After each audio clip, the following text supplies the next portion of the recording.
కాకపోతే ఇది ఒక 10-15 ఏళ్ల తర్వాత మీరు చెప్తే బాగుండేదేమో, కానీ ఇంతలోనే ఆ రియలైజేషన్ రావడం అనేది గొప్ప విషయం అనమాట.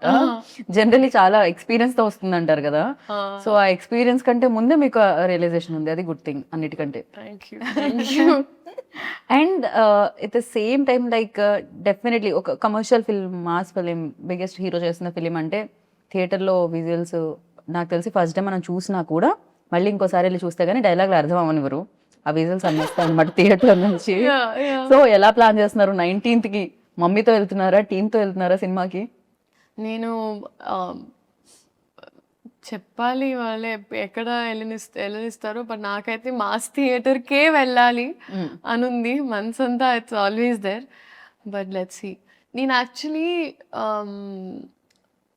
యూజువల్గా ఏం చేస్తానంటే, నా ఫస్ట్ సినిమా పెళ్లి సందడి రిలీజ్ అయినప్పుడు వాజ్ ద ఫస్ట్ టైం పేపర్లు ఎగరేసి ఆ ఎక్స్పీరియన్స్ నాకు ఫస్ట్ టైం జరిగింది. సో ఇప్పటికీ నాకు ఆ పేపర్లు ఏవైతే ఎగరేసారు నాతో ఉన్నాయి, ఒక 4-5 పీసెస్ నేను ఇప్పటికీ పెట్టుకున్నా ఒక మెమరీ లాగా.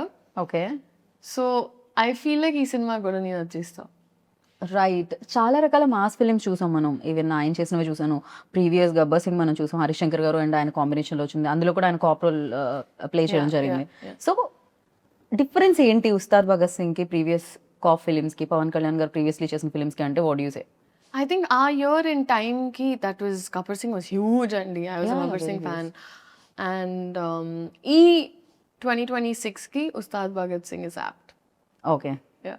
అసలు ఆ వ్యత్యాసం అయితే ఉంది, ఆ తేడా అయితే ఉండింది అంటున్నారు రెండిట్లో పాటు. ఓకే. అండ్ ప్రతి సినిమాకి నేను అడిగే క్వశ్చన్, అంటే ఏదో ఒకటి నేర్పిస్తూ ఉంటుంది సినిమా. అఫ్ కోర్స్ ఇక్కడ ఆయన దగ్గర నుంచి నేర్చుకున్నారు అని చెప్పారు, బట్ ఉస్తాద్ భగత్ సింగ్ ఇచ్చింది ఏంటి అంటే ఏం చెప్తారు? And one memory always cherish, like 4 పేపర్లు మీరు దాచుకున్నారు కదా ఫస్ట్ వచ్చినవి, సో ఉస్తాద్ నుంచి అలా దాచుకోవాలంటే ఏంటి? నేను ఒక ఓం నెక్లెస్ వేసుకుంటుందంటే అమ్మాయి, సో అది నేను పెట్టుకున్నాను. లైక్ ఒక్కొక్క సినిమా నుంచి ఎస్పెషలీ ఫెరీలీ లైక్ క్యారెక్టరైజేషన్ నేను అలా చేసాను. అంటే భగవంత్ కేసరికి ఆ నలదారం మెడలో తను వేసుకున్నది పెట్టుకున్నా. అలాగే ఈ సినిమాలు that one I took and I kept it నాతో. నాకు ఎంటైర్ ఎక్స్పీరియన్స్ అండి, లైక్ ఎక్కడ మొదలు పెట్టాలో నాకు అర్థం కావట్లేదు ఎగ్జాక్ట్గా. ఒక్క టేక్ అవే అని ఏం లేదు, the experience was a learning for me. And Harishankar గారి schooling was new for me. Okay. So అది నాకు ప్రాపర్ నేర్పించింది. పైగా సీన్ అప్పటికప్పుడు ఇస్తే కూడా ఎలా మేనేజ్ చేయాలి. కాకపోతే ఆయనకి ఎక్స్ట్రీమ్ క్లారిటీ అండి. సో నాకేంటంటే time was the most important thing. So మాకేంటంటే ఎలాంటి వేస్ట్ ఆఫ్ టైం ఉండేది కాదు. సెట్కి వెళ్ళమా టప్పా start. So I knew that at all times నేను అలర్ట్గా ఉండాలి. సో ఒకరోజు ఈవెన్ ఒక 8 కాస్ట్యూమ్ చేంజెస్ ఉన్నా నేను చాలా హ్యాపీగా వెళ్ళి టప్ప మార్చుకొని వచ్చేదాన్ని. సో నా మైండ్లో ఏంటంటే ఎన్ని షార్ట్స్ దొరికితే ఒక రోజు how many ever shorts we can finish, it's better. So నేను ఫస్ట్ టైం మేబీ ఒక సినిమాని ఆ యాంగిల్లో చూడడం కూడా జరిగింది. సో ఇవాళ ఎంత కంప్లీట్ చేయాలి, ఇది మామూలుగా it's the direction departments thing, but ఈ సినిమాలో నేను కూడా ఏంటి ఎంత చేయాలి, అవునా అది చేయాలని అలా ఒక ఇట్ వాజ్ టీమ్ వర్క్ అండి హోలిస్టిక్లీ. అంటే ఆయన టైమింగ్స్ అర్థం చేసుకొని అండ్ ప్లస్ అందరం మా టోస్లో ఉండి ఇట్లా. ఖచ్చితంగా. అంటే ఈ సినిమా చాలా టైం కూడా పట్టింది, మధ్యలో ఒక చిన్న బ్రేక్ కూడా రావడం జరిగింది, because is very busy politics లో అక్కడ ఉన్నప్పుడు. ఈ ఫిలిం కోసం మీరు చాలా వదిలేశారు అని కూడా విన్నాం న్యూస్ లో, అది ఎంతవరకు నిజం? So actually that is the truth అండి. సో అంటే ఏం జరిగిందంటే మేము యాక్చువల్లీ చాలా పార్ట్స్ ఆల్రెడీ షూట్ చేసేసాం. సో అది షూట్ చేయడం వల్ల I knew for a fact now మేము రెజ్యూమ్ చేసినప్పుడు ఆయనకు ఒక సెట్ డేట్స్ ఆబ్వియస్లీ మాకు ఇచ్చారు.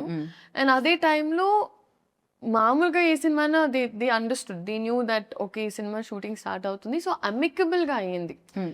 సో వేరే సినిమా టీం కూడా లేదు ఇంకా బికాజ్ ఆ సినిమా స్టార్ట్ అవుతుంది, సో ఎలాగూ ఇట్లా కష్టం అవుతుంది 2 sides మేనేజ్ చేయడం. So it's okay you finish that film peacefully అని అలా జరిగింది. బట్ కొన్ని వదలాల్సి వచ్చింది ఖచ్చితంగా పవర్ స్టార్ గారి కోసం. कुछ पाने के लिए कुछ खोना पड़ता है. तो है. So पाने के लिए కుछ पाने के लिए कुछ కొనబడతాయి. కరెక్ట్ గానే చెప్పారు మీరు. అండ్ నేను మాసా క్లాసా అని కొన్ని పేర్లు చెప్తాను. అంటే మీరు అది మాసా క్లాసా చెప్పాలి. ఓకేనా? Mass class answer. Okay. Power star Pawan Kalyan garu. Will start with mass. Deputy CM Pawan Kalyan garu. Leader. Mass class కి బాస్. మాస్ క్లాస్ కి boss. Super crazy. Harishankar garu. Mass. Full mass. Full mass ని తెలుగులో అంటే ఊర మాస్. ఫుల్ ఊర మాస్. రవి గారు. మైత్రి రవి గారు. మాస్. మైత్రి నవీన్ గారు. క్లాస్ కి కనిపించే mass.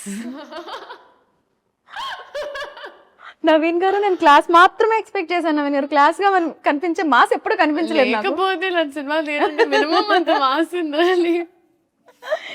Rock star Devi Sri Prasad గారు. Class and mass. క్లాస్ అందరికి క్లాస్ మాసే వస్తుంది. Okay. Mass. Mass mass. Mostly. Okay. రాశి ఖన్నా. క్లాస్. శ్రీలీల. అది మీరు చెప్పారు. ఆ టైం టు టైం మారుతూ ఉంటుంది. నా మూడ్ బట్టి ఉంటుంది. క్లాస్ ఎప్పుడంటే క్లాస్, మాస్ ఎప్పుడంటే మాస్. డాన్స్ చేసేటప్పుడు మాస్, పర్ఫామ్ చేసేటప్పుడు క్లాస్. అంతే. క్రేజీ. అండ్ యా ఫైనల్ గా లైక్ ఉస్తాద్ భగత్ సింగ్ గురించి ఒక వర్డ్ లో చెప్పాలి, పవర్ స్టార్ గారి గురించి ఒక వర్డ్ లో చెప్పాలి అంటే what do you say? Only one word లో. ట్యాగ్ లైన్స్ ఉంటాయి, పంచ్ లైన్స్ ఉంటాయి హరిశంకర్ గారు అలా. ఇప్పుడు హరిశంకర్ గారిలో చెప్పమంటే నాకు కొంచెం టాస్క్ అని. ఆయనకి ఫోన్ చేసి I think it is a proper Ustad Bhagat Singh is a cinematic treat, a fan's feast, and full meals. Yeah.